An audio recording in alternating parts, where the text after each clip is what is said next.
Next up, it's your weekly news show, Word on Wearside.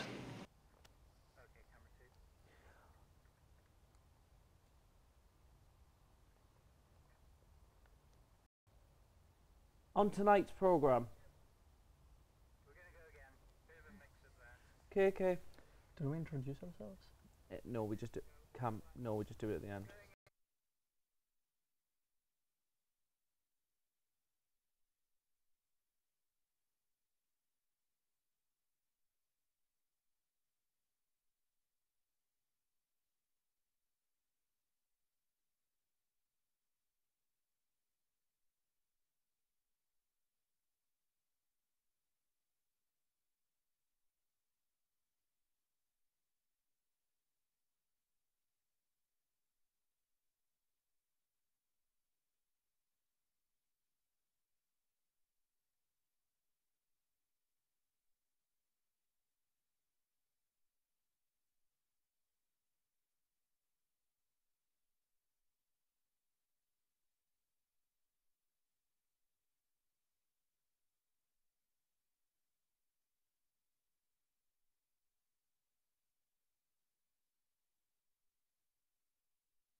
Next up, it's your weekly news show, Word on Wearside.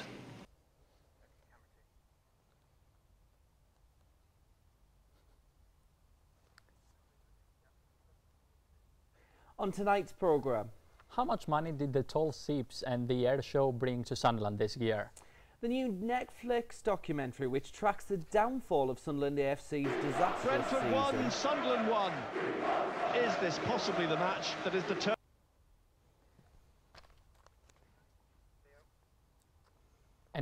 And we have got a special report looking at the state of gambling across the northeast. Plus all your latest sport.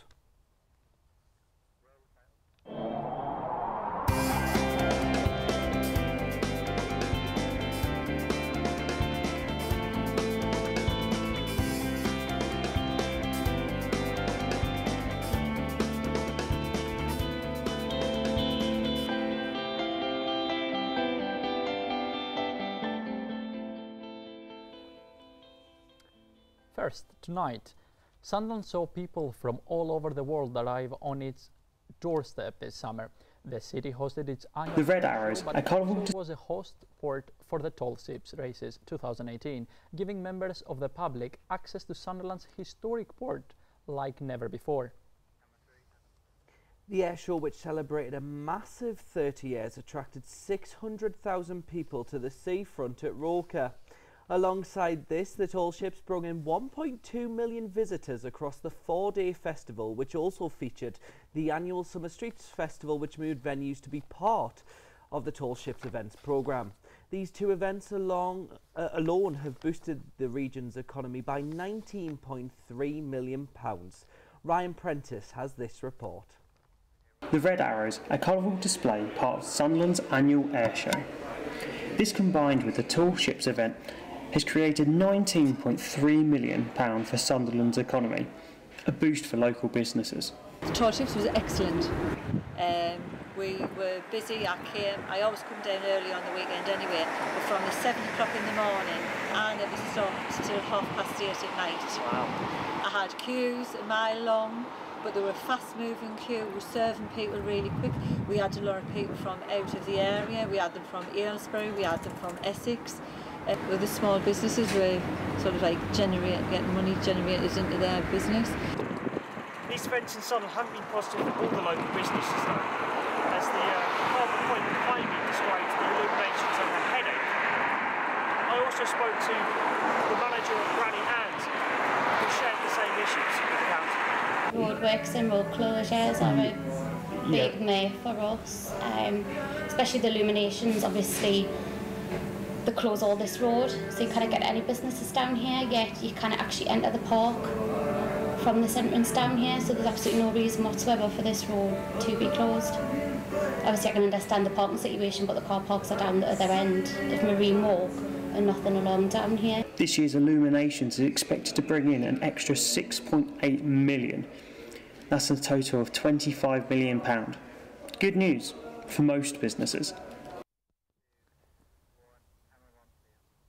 Sunderland Football Club will feature on a Netflix documentary series. Sunderland Till I Die follows the team through the 2017-2018 season as they try to bounce back after relegation from the Premier League. The series promises to take viewers through the highs and lows of the could only be described as the season from hell. Brentford 1, Sunderland 1. Is this possibly the match that is the turning point for Sunderland? Season card holders had the chance to get an exclusive preview earlier this week at the Empire Theatre right here in Sunderland. The 8-part series will be on Netflix from December the 14th for all those to see. However, manager Chris Coleman has previously admitted to the whole process being uncomfortable and called it unnatural. But it is good news for Sunderland fans. Netflix have confirmed a second series, and if you were lucky enough to be at the screening, you would have seen the trailer for it. Tonight we'll see annual South Shields Camel Christmas Parade take place. However, animal rights campaigners have called for an end to the spectacle. It's claimed that the council spent £28,000 of this event and that camels endure an 8-hour roundup. We contacted South Tyneside Council, but they refused to comment. The North East singer Sam Fender has won this year's Brit Critic Choice Award. It's all the same down in the capital, all the suits and cladded feet, rats will shine the underground. The 22-year-old from North Shields was named the winner of the prize, which had previously been picked up by the likes of Sam Smith, Adele and Ellie Goulding. Sorry about those technical difficulties there. Fender's first ever single, Play God, caught the attention of Elton John, who gave him a shout out on his radio show Rocket Hour. It's 30 years since the closure announcement of the last Sunderland shipyard. The city was once the largest shipbuilding place in the world, and so many a vessel leave its port. The shipyard has now gifted to the University of Sunderland St Peter's campus and the National Glass Centre.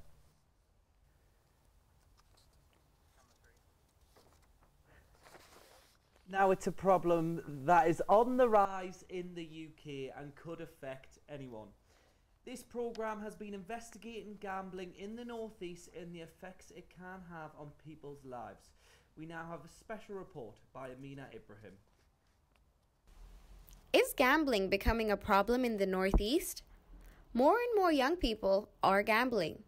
Over a quarter of the people in this region say that they've placed a bet in the past week. With Sunderland Football Club at the heart of the city, football plays a huge role in gambling. Many people place bets on games. At a match, we asked young people how they feel about gambling. You know, it goes like just a 3-1 for Sunderland.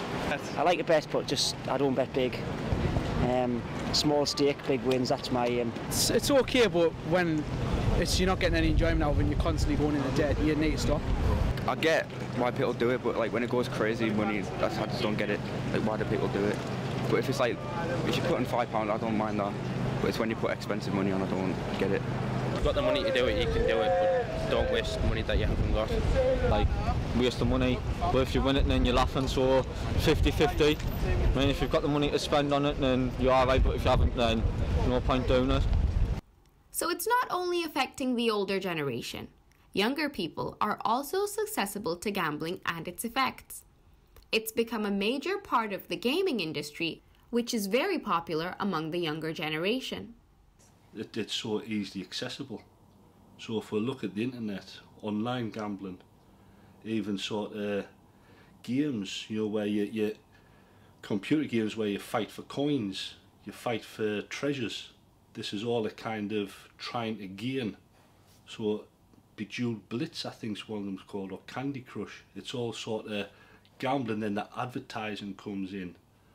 There's still ways that kids can become accessible to it, so it can be risky. So why do people gamble to the point of addiction? What started out as a lot of fun quite quickly developed into probably a problem without me even realising. The one I'm going to talk about, he's 23 years old, so he's 1 year older than me. He's been gambling for probably 7 years now. Like you can gamble when you're not 18 in Sunderland. If you go into the bookies in the town, they'll not ask for ID type of thing.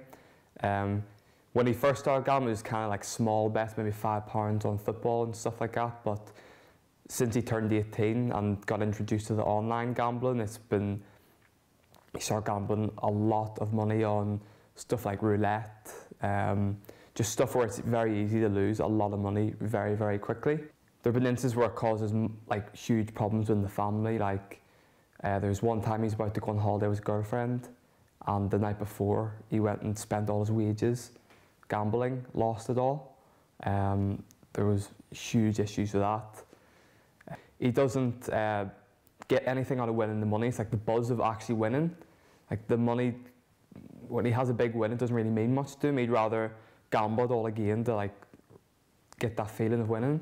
It's really, really weird. I spoke to him about it one time, and he kind of says it's not about the money, it's like the buzz you get from it. I suppose that's what he's addicted to, really. I think within Sunderland as well, I think there's a big issue with gambling in the North East. There's like a gambling culture almost, like it's normal. You're almost like weird if you don't, sometimes I feel. Especially with the whole football environment and going to matches and stuff, I think that sucks people in too. But it's just scary to see from other people how much damage it can do and like hurt relationships within the family and stuff like that. And it's a lot deeper than just losing money, really. There is help there. The first thing to recognise is who's in control of this. Is it the gambling or is it myself? And is it creating chaos in my life? We've spoken to somebody who's chosen to stay anonymous about their gambling addiction. Did you realise at the time that you had a gambling problem? I used it as a way to sort of get away from everything. So I'd sort of venture to the casino with a couple of friends, new friends this time, so they weren't even rugby players now. It was just sort of something I used, like I said, just to get away, go and do what I want to do, have a bit of fun on the machines, have a bit of fun, you know, trying to win money with the sort of that adrenaline rush that you get, which is, you know, sort of similar to the sporting aspect of it. As a competitive guy, I've always strived, you know, you always, as a competitive, that's what you get into rugby for. So basically, yeah, that went on, bloody hell, that's been going on since I left there till a couple of months ago, where I had to give it, it had to stop. It was ridiculous. I was going on my own. I was spending hundreds and hundreds and hundreds of pounds. It was affecting my mood massively. The casinos and the bookies, because I found it acceptable. I found it that comfortable place to go to, which obviously at the time you don't realise how traumatising and how much that affects you as a person. I was unable to get my motivation back, get my mojo back with rugby. Looking back, how does it make you feel now? At the time, I thought it was totally normal, and I just blame everything else, bar actually what the issue was, which was gambling. Looking back, it actually makes me feel very sick, thinking about how much I spent and how much time I spent in those places rather than going out and trying to live my dream. I saw counsellors in the last few months. I've been seeing a counsellor just to talk about all my problems, not just gambling, just in general life, but it tends to be the only thing I talk about, which is gambling and the effect it's had on my general life motivation. I've been down in the dumps for the last few months. So the knock-on effect of what seemed to be a fun and enjoyable game back when I was 18 actually turned into the one and only thing that I did for the last sort of 2 years. I'd find any excuse to go to these bookies for hours on end. It was the only thing that mattered, whether it be a family event on a weekend or whatever it was. I'd find a way to go to the bookies most days, till the point I'm at now, or where I was a couple of months ago, where I sort of found a new lease of life after seeing a counsellor. I realised, oh my god, this can't go on. And since then, I've never looked back. Honestly, it's hard to describe, really, apart from the fact that it ruined my life for 2 years. But I'm glad that I've come to terms with it, and realised how detrimental it would have been to me if I was to continue on. So how should the issue of gambling be addressed? Any kind of addiction, any kind of problem that people face when they find themselves drawn to something to get a fix from, to get a hit from, to get a fulfillment, something where they feel bigger and better. You know, often, like I say, it is that sense of trying to search for something to fill a void within themselves because life experience has affected them. But if we really manage to get mental health support available for everybody, then these deep-rooted issues can be addressed, and then you'll find it sort of spreads out. Gambling will reduce because people feel, I don't need gambling. You know, I've got this joy from life. I've got this fulfillment from going from a walk, from going and breathing in the fresh air, from a walk in the countryside. I've got this fulfillment from spending time with my family. You know, spending time with our kids, our parents. So if we really sort of get people to embrace life, then we'll realise that there's no real need for the addictions. Now over to Cameron Petrie for the sports section.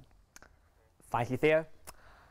Sunderland are looking to make it back-to-back wins in all competitions when they play away to Accrington Stanley this Saturday. The Black Cats won 2-0 at home against Notts County this Tuesday in the EFL Trophy, but focus draws back to league action, with the Wearsiders focusing on promotion.